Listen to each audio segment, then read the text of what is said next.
కేవలం డబ్బుండడం చేత వాడు గొప్పవాడు కాడు. డబ్బుతో పాటుగా సంస్కారం ఉన్ననాడు ఆ డబ్బు 10 మందికి వినియోగపడేటట్టుగా ఎవడు ప్రవర్తిస్తాడో వాడే కీర్తిని గణిస్తాడు.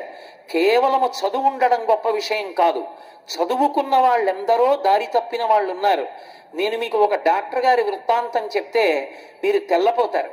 ఆయన లబ్ధప్రతిష్ఠుడు. ఎముకల వైద్యంలో ఆయనకు సాటి. ఎముక విరిగిపోతే ఆయన ఎంత గొప్పగానైనా కట్టుకట్టి ఎక్కడి ఎముకనైనా సరే అతుక్కునేటట్టు చెయ్యగలిగిన వాడు. కానీ ఆయనకి పట్టుకున్నటువంటి డబ్బు జాడ్యం అంతా ఇంతా కాదు.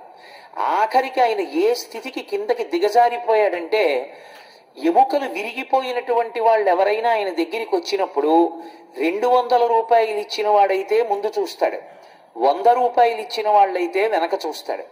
ఎముక విరిగిపోయి వచ్చిన వాడు ఇద్దరికీ చేతి ఎముకే విరిగిపోయి వస్తే ఒకడికి 100 రూపాయలు ఉండి ఒకడికి 200 రూపాయలు ఉంటే 100 రూపాయలు ఉన్నవాడు 200 రూపాయల వాడికి ఆయన కట్టు కట్టే వరకు ఎముక నిప్పితో బాధపడుతూ బయట ఉండవలసిందే. చూడడం ముందు 200 ఎవరిచ్చారో ఆయనకి కట్టు కడతాడు. 100 రూపాయలు ఎవరిచ్చారో వాళ్ళు వీధిలో కూర్చోవాలి. 200 వాళ్ళందరినీ చూశాక 100 రూపాయల వాళ్ళని పిలుస్తాడు. అప్పుడు 100 రూపాయల వాళ్ళకి కట్టు కడతాడు. ఆ డాక్టర్ గారి దగ్గర వైద్యం కోసం వెళ్లే వాళ్ళు ఉంటారేమో, కానీ ఆ డాక్టర్ గారి పేరు చెప్పి పిల్లలకి ఏం చెప్తారంటే, అలా మాత్రం బ్రతకద్దని చెప్తారు, అలా డబ్బు సంపాదించకని చెప్తారు, అలా నువ్వు ఎప్పుడూ నా కొడుకుగా మిగలొద్దని చెప్తారు. అంటే డబ్బు సంపాదించాడేమో, డాక్టర్ అయ్యాడేమో, కానీ ఏ తండ్రి అయినా అలా బ్రతుకు అని చెప్పడానికి ఆస్కారం ఉందా? కేవలం చదువుకోవడం వల్ల పేరు ప్రఖ్యాతులు ఉండవు.